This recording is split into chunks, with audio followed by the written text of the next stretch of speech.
गैर महरम और निकाह। ए ईमान लाने वालों, जो अच्छी पाक चीज़ें अल्लाह ने तुम्हारे लिए हलाल की हैं, उन्हें हराम न कर लो और हद से आगे न बढ़ो। निश्चय ही अल्लाह को वे लोग प्रिय नहीं हैं जो हद से आगे बढ़ते हैं। कुरान 5:87। मेरे भाइयों और बहनों, काफ़ी लंबे वक्त से एक खराबी हमारे सामने आई मुस्लिम बहनों और भाइयों के रिश्ते से। भारतीय संस्कृति में इस तरह के वाक़ियात बहुत आम बात है, जहां संयुक्त परिवार प्रणाली की वजह से चचेरे भाई हैं या कोई भी दो परिवार के बच्चे आपस में एक दूसरे को भाई और बहन कहना शुरू करते हैं, या एक दूसरे के साथ वैसी ही भावनाएं जोड़ लेते हैं जो सगे भाई और बहन महरम के बीच में होती है, जिसका नुकसान ये निकलता है भविष्य में जब वो शादी के लायक होते हैं और एक दूसरे से शादी की इजाज़त भी होती है इस्लामिक दृष्टि में, तब भी वो आपस में शादी करने से परहेज करते हैं, ये कहकर कि मैंने सारी जिंदगी इसको बहन या भाई कहा है, अब मैं इससे शादी कैसे करूं? फिर वैसे ही कुछ उन मुसलमानों के बीच में भी देखा जा रहा है जो इस्लाम की समझ भी रखते हैं या किसी न किसी मुस्लिम जमात के साथ जुड़कर काम भी कर रहे हैं।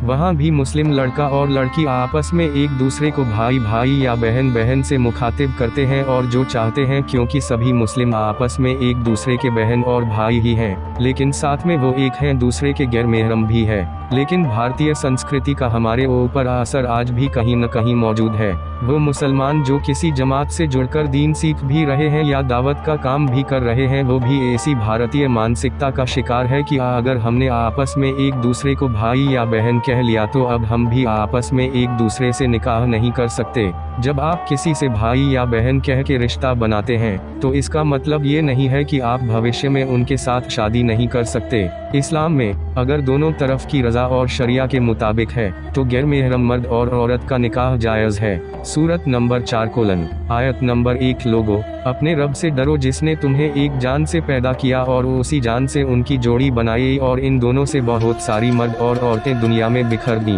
क्या मामले में पश्चिम या मध्य पूर्व में रह रहे मुस्लिम काफ़ी बेहतर हैं? उनके ऊपर इस तरह की मानसिकता के असर नहीं पड़ते। यहाँ तक कि जब वो शादी के लिए रिश्ते ढूंढते हैं तो हमें वक्त खुद का विवरण लिखते हैं, मैं एक मुस्लिम भाई हूँ या मैं एक मुस्लिम बहन की तलाश में हूँ शादी के लिए, क्योंकि वो इस बात को समझता है कि मुस्लिम उम्मत में जो भी दखल है वो सब एक दूसरे के भाई और बहन हैं, या किसी को भाई या बहन कहने को वो सम्मान देते हैं या दीनी तकाजे तक ही रखते हैं, या बुनियाद पर वो अपने लिए कोई हलाल रिश्ते को हराम नहीं करते। मुझे लगता है कि जितनी भी भारत के अंदर मुस्लिम जमातें, संस्था, संगठन, सोशल सोसाइटी काम कर रही है, कहीं ऐसा तो नहीं कि उनके कारकुन कार्यकर्ता मानसिकता के असर का शिकार हो गए हैं। एक छोटी सी कोशिश की जाती है और अपने सभी भाई और बहनों तक इस रिसाले को जरूर पूछने की कोशिश की जाती है। आइए जरा ठहरते हैं, थोड़ी गौर फिक्र करते हैं, दोबारा इस्लाम की सही तालीम से जुड़ने की कोशिश करते हैं। सूरत नंबर 24 आयत नंबर 26। पाकीज़ा मर्दों के लिए और पाकीज़ा मर्द पाकीज़ा मर्दों के लिए,